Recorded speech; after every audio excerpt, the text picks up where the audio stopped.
여러분 반갑습니다. 오늘은 특별 새벽기도회 두 번째 날입니다. 오늘 주신 본문을 통해서 하나님께서 우리 모두에게 크신 은혜를 주실 줄로 믿습니다. 오늘 본문은 아브라함이 자기 아들 이삭을 위해서 며느리를 데려오게 하는 그런 얘기있죠. 이제 아브라함이 나이가 많아서 이제 늙은 상태입니다. 세상을 뜰 무렵이 가까워졌습니다. 그런데 아직도 이 아들 이삭이 장가를 못 가는 거죠. 그때도 그렇고 요즘도 그렇지만 이 당시도 이 장가를 보내야 될 거 아닙니까? 그 아들 이삭을 이 결혼을 시켜야 아브라함을 통해서 하나님께서 주신 언약, 그게 뭡니까?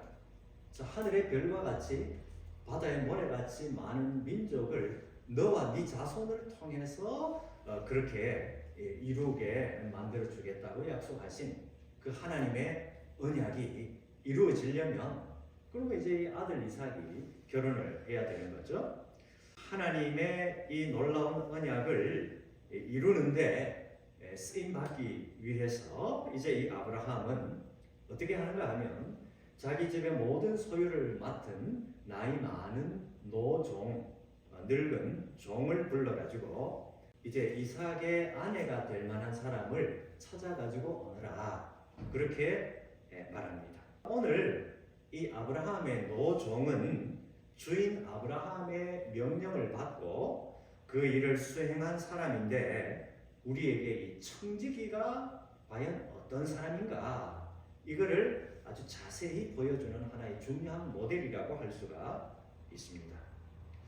아브라함의 이 노종이 어떻게 청지기 직분을 감당을 했는가, 이거를 오늘 살펴보면서 우리도 하나님 보시기에 청지기 직분을 잘 감당하는 인생, 그런 인생 살아가면 좋겠다, 바로 그 얘기죠.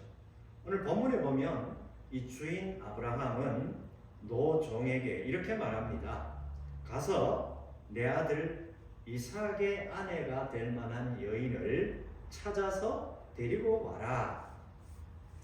지금 이 아브라함과 이삭이 살고 있는 이 가나안 땅에서는 찾지 말아라는 거예요. 왜 그렇습니까? 가나안 땅은 지금 이방 땅이잖아요. 그리고 거기서는 믿음의 사람을 찾을 수가 없기 때문에 고향 땅에 가서 여인을 찾아오라, 바로 그 얘기죠. 이 일이 아주 중요한 일이었기 때문에 아브라함은 종들 중에 아무나 시킨 게 아니라는 얘기입니다. 아주 경험 많고 아주 충성스러운 아브라함과 함께 그 인생을 같이 살았던 노종에게 이 귀한 일을 맡기면서 또 노종에게 아브라함이 자기 한도뼈 밑에 손을 넣고 기도하고 맹세하게 했던 거죠. 그러면서 이 일이 진짜로 중요한 일이다 라는 것을 그 노종에게 인식시켜 줍니다. 근데 이 명령을 들은 이 노종은 곧바로 길을 떠나는 것이 아닙니다. 말씀에 보면 아브라함에게 오히려 이렇게 질문을 합니다. 만일 여자가 나를 따라서 이리로 오지 않으려 한다면 이삭을 여자가 있는 곳으로 데리고 갈까요? 이렇게 질문을 하는 거예요. 그리고 10절에 보면 노종은 자기가 알아가지고 약대 10피를 취하고 또 거기 은금 폐물, 좋은 옷, 이런 많은 보물, 이런 것들을 거기에 다 싣습니다. 그러고 나서 길을 떠나는 거예요. 노종은 이삭의 이 배필을 만나면 그녀의 집에 귀한 선물을 주려고 이런 준비를 했던 거죠. 일종의 지참금 같은 거 아니겠습니까? 이런 노종의 모습을 통해서 오늘 우리가 알 수 있는 것이 있습니다. 그것은 지금 그만큼 이 노종이 아브라함의 명령을 어제 우리가 얘기했던 것처럼 소극적으로 기계적으로 대하는 것이 아니라는 얘기입니다. 마치 이거는 내 일처럼, 내 아들 장가 보내는 것처럼 내 아들, 내 며느리를 삼으려고 하는 사람처럼 적극적으로 이 일에 지금 뛰어들고 있는 그런 모습을 이 노종에게서 볼 수 있는 거죠. 이게 바로 청지기의 자세, 청지기의 모습이라고 하는 얘기입니다.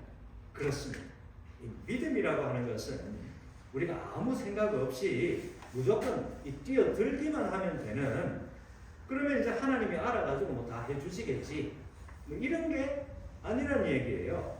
하나님은 특별한 때에는 특별한 방법으로 특별하게 우리의 길을 인도하십니다. 그러나 그렇다고 해서 우리가 해야 할 일까지 등한시하고 하나님 앞에 다 맡겨버린다, 떠맡겨버린다, 그렇게 말하는 것은 곤란한 거죠. 하나님은 우리의 입술과 우리의 생각과 우리의 이 이성과 경험, 이런 것들을 사용하셔서 하나님의 일을 잘 감당할 수 있도록 하나님이 우리에게 그런 것들을 사용할 수 있는 자유를 우리에게 허락해 주신 거 아니겠습니까? 여러분, 기도가 뭐겠습니까? 기도는 그 자체로 이 육적인 노동이자 동시에 영적인 노동입니다.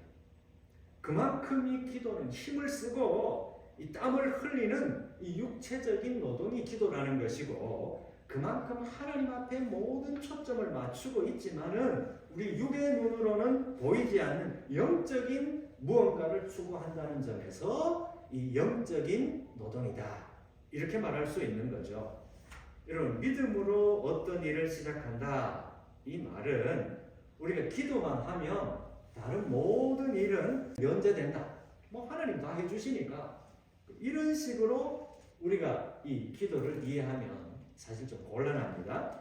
기도는 우리가 해야 할 일, 내가 해야 할 일을 안 해도 되는 그런 대체 수단, 이런 게 아니라고 하는 거예요. 기도하고 나면 우리가 해야 할 일이 또 있는데, 우리가 해야 할 일, 내가 해야 할 일을 안 해도 되는 면제 수단이나 대체 수단이 기도가 아니라는 얘기입니다. 근데 오늘날 많은 사람들은 그렇게 착각하는 경우가 있습니다. 때로는 우리가 기도하고 잠잠히 기다려야 할 때도 물론 있습니다. 그러나 다 그런 것은 아니죠. 많은 부분 기도는 우리가 행동해야 할 일에 적극적으로 행동할 수 있도록 나한테 힘을 주시는 것, 하나님께로부터 위로부터 힘이 주어지는 것, 그게 바로 기도를 통해서 이루어지는 거죠. 힘이 주어지면 우리가 뭐 해야 됩니까? 가만히 있어야 됩니까? 아니죠. 우리가 움직여야 되는 거죠. 기도함으로써 우리가 위로부터 나리는 그 힘을 받아가지고 그 힘을 갖고 우리가 사람도 만나고 일도 하고 움직이면서 그렇게 행동으로 옮기는 거죠. 뭘 위해서? 하나님의 영광을 위해서. 이게 바로 기도의 놀라운 효과가 아니겠습니까? 그러므로 우리가 기도함으로 힘을 얻어가지고 그 기도한 내용에 대해서 우리가 충분히 생각을 해보고 충분히 질문도 해보고 발로 뛰면서 사람도 만나보고 그 일과 관계된 여러 가지 준비를 철저하게 하고 하는 것, 이 모든 것이 육적인 활동이 아니라 바로 영적인 활동이다, 바로 그 얘기입니다.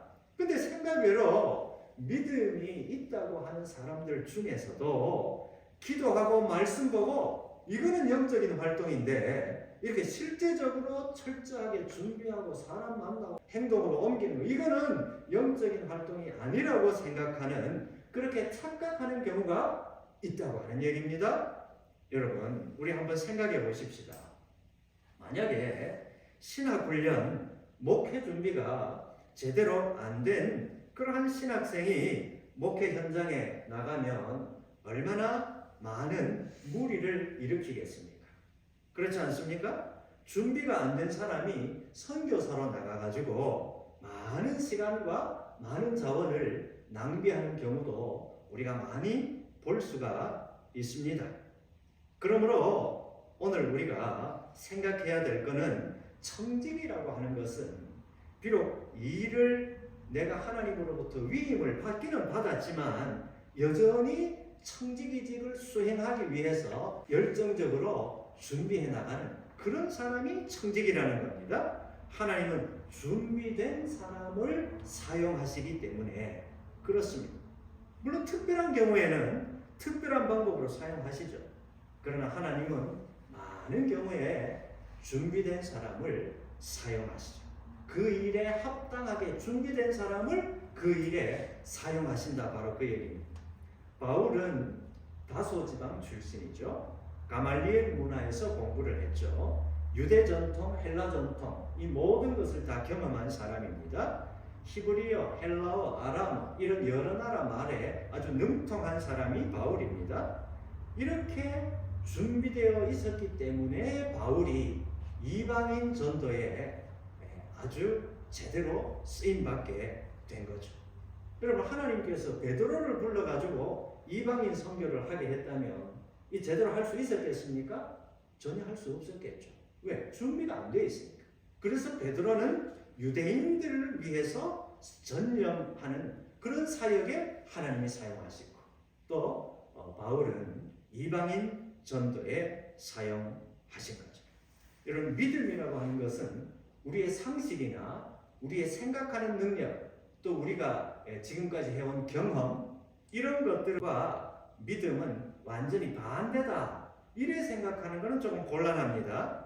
인간의 이 생각하는 능력도 누가 주신 겁니까? 하나님께서 주신 거 아닙니까? 그래서 믿음은 우리의 생각하는 능력과 반대되는 것이 아니라 우리의 생각하는 능력을 하나님이 사용을 하시고, 그렇지만 우리의 믿음은 이런 것들을 어떻게 해요? 초월하는 거죠. 그래서 오늘 고향 땅으로 가서 전개될 일을 미리 상상을 하고 미리 생각을 하면서 오늘 이 주인 아브라함에게 이런 질문을 던졌던 거죠. 여러분, 오늘 우리는 우리의 이 생각하는 능력을 버리는 그런 믿음이 아니라 활용하는 믿음으로 나가야 된다고 하는 얘기입니다. 그럴 때 하나님께서 우리한테 맡겨주신 이 청지기 사명을 제대로 감당할 수 있기 때문에 그렇습니다. 오늘 본문 12절에 보면 이래 말합니다. 우리 주인 아브라함의 하나님 여호와여, 원컨대 오늘날 나로 순적히 만나게 하사 나의 주인 아브라함에게 은혜를 베푸시옵소서.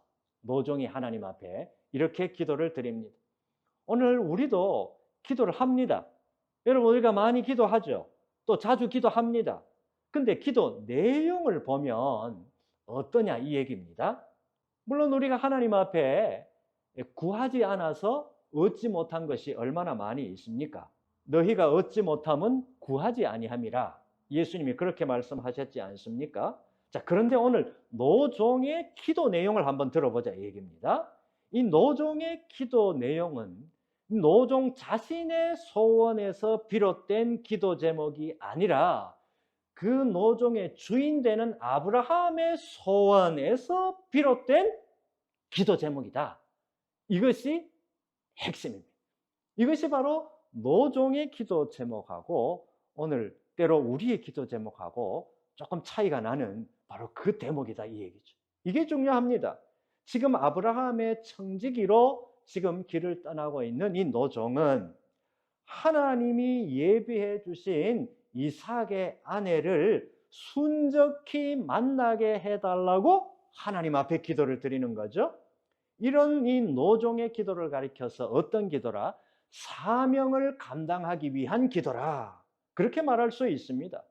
이런 기도가 바로 청지기직을 제대로 수행하는 자의 기도라는 겁니다. 내가 원하고 내가 바라고 내가 지금 필요하고 이런 것들 여러분 노종한테는 왜 없었겠습니까? 노종도 아브라함의 집에서 자기 나름의 꿈이 있고 자기 나름의 계획이 있고 자기 나름대로 하나님 앞에 요구하는 것이 있었을 거 아니겠습니까? 그러나 지금 노종은 자기 기도 제목으로 하나님 앞에 기도하는 게 아니라 자기 주인 되는 아브라함의 소원을 첫 번째 기도 제목으로 놓고 지금 하나님 앞에 기도하고 있는 겁니다. 이게 바로 청지기의 기도라는 거죠. 어떻게 노종이 이런 기도를 할 수 있었을까요? 여러분, 노종은 아브라함의 은혜 가운데 평생을 살았습니다. 아브라함의 은혜로 평생을 이 노종이 될 때까지 아브라함의 은혜 가운데 살았던 사람이 바로 이 노종이라고 하는 얘기입니다. 아브라함 때문에 이 노년에 이르기까지 행복한 인생을 살았던 인생이 바로 이 노종이죠. 그래서 지금 노종은 아브라함의 꿈이 이 자기의 꿈이 되고, 아브라함의 소원이 바로 내 소원이 되어 있는, 아브라함과 이 노종은 한 마음이 되어 있는 거죠. 이게 바로 청지기의 모습이라고 하는 얘기입니다. 이처럼 여러분, 오늘 우리는 하나님의 소원이 내 소원이 되고, 하나님의 꿈이 내 꿈이 되고, 하나님의 비전이 내 비전이 되는 그런 사람을 가리켜서 하나님의 청지기라, 그렇게 말하는 겁니다. 예수님께서 말씀하셨죠. 나는 포도나무요, 너희는 가지니. 이렇게 말씀하셨습니다. 그러므로 가지 된 우리는 포도나무 되시는 예수님 그 둥치에 붙어 있어야 사는 거 아니겠습니까? 그래야 나는 포도나무요, 너희는 가지라는 말은 나하고 너하고 한 몸이다, 이 얘기 아니겠습니까? 오늘 노종이 아브라함과 노종 사이의 관계가 하나가 되어 있듯이 오늘 내 자신과 예수님이 관계가 바로 그런 거라는 거죠. 포도나무 둥치 되시는 예수님과 포도나무 가지 되는 내가 하나가 되어 있는 거예요. 하나가. 이게 바로 청지기의 모습이라고 하는 말씀입니다. 여러분, 이 사실을 우리가 꼭 기억하십시다. 내가 아무리 힘든 일이 있고, 내가 아무리 어려운 일이 있고, 내가 아무리 안 풀리는 것 같이 보이지만, 그러나 여러분, 예수 믿는다는 그 사실은 나무 둥치 되시는 예수님 앞에 붙어 있는 가지라는 거예요. 이 사실을 여러분 꼭 기억하시기를 바랍니다. 내가 너 안에, 너가 내 안에 있으면 무엇이든지 원하는 대로 구하라. 그리하면 이루리라. 분명히 말씀해 주셨습니다. 그렇게 하나가 되면 우리가 기도하는 대로 주께서 이루어 주실 겁니다. 그렇게 될 때 기적이 바로 날마다 상식이 되는 그런 삶을 살아가게 될 줄로 믿습니다. 여러분, 이제 드디어 노종은 아브라함의 고향 메소포타미아 지방 나홀의 성에 도착하게 됩니다. 그 성 옆 그 우물 곁에서 노종은 이렇게 또 하나님 앞에 기도합니다. 12절 이하에 이렇게 말합니다.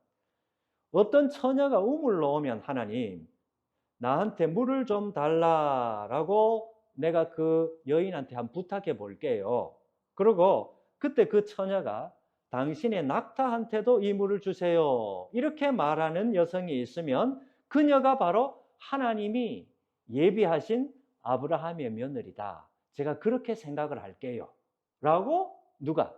이 아브라함의 노종이 하나님 앞에 그렇게 말씀을 드리는 거예요. 여기서 노종은 하나님, 어떤 여인이 나한테 오면 이 여인이 맞다 아니다 이거 확실하게 얘기해 주, 이래 말씀드리지 않습니다. 그래 말씀드리지 않아요. 오히려 상식적인 선에서 일반적으로 볼 때 가정교육을 잘 받았고 사람의 됨됨이가 어떻고 하는 우리가 생각할 수 있는 능력, 이 능력을 잘 활용해서 그 사람을 판단할 텐데, 그렇게 판단해도 하나님이 그런 사람을 나한테 붙여주세요, 그렇게 지금 기도하는 거 아니겠습니까? 뭐 특별한 역사가 나타나게 해달라고 기도하는 게 아니에요. 내게 물을 좀 달라고 내가 그 여성한테 부탁을 할 때 내 낙타들까지도 잘 배려해주는 그런 마음을 가진 여인이라면, 그러면 충분히 이삭의 아내로서 손색이 없을 것이다. 바로 그렇게 생각했던 것입니다.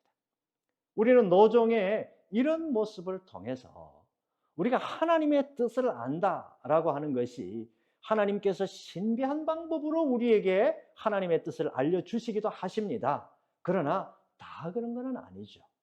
때로는 우리가 신비한 하나님의 어떤 개입, 이런 것도 우리에게 나타나지만, 그러나 때로는 일반적인 상식, 오늘 이 노종은 사람의 됨됨이, 내가 내 낙타에 대해서 말도 안 했는데 나한테 물 좀 달라 이래 말하니까 그 여성이 나한테 물도 주면서 당신의 낙타들한테도 물 좀 드릴게요 이렇게 말하는 그 사람의 됨됨이 아니겠습니까? 말도 안 했는데 그런 것까지 배려해 주는, 그런 일반적인 상식, 우리 사람의 됨됨이를 통해서도 우리가 하나님의 뜻을 발견할 수가 있다고 하는 사실을 이 노종을 통해서 우리가 알 수가 있습니다.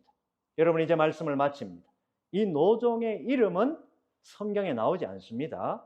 이 노종은 말 그대로 이름도 없이 빛도 없이 주인 아브라함으로부터 받은 사명을 성실히 충실히 감당한 청지기의 모델로 오늘 우리에게 다가오고 있습니다.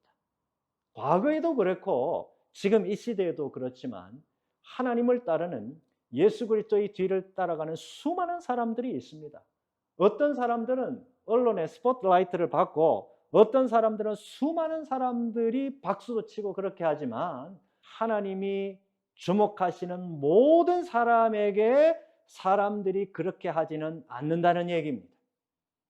이름도 없이 빛도 없이 오늘 노종은 우리에게 하나님의 일을 제대로 가면서도 이름 없이 빛도 없이 이 길을 제대로 걸어가기만 하면 하나님께서 우리에게 놀라운 상급, 놀라운 하나님의 은총을 우리에게 주신다고 하는 사실을 이 노종을 통해서 알 수가 있습니다.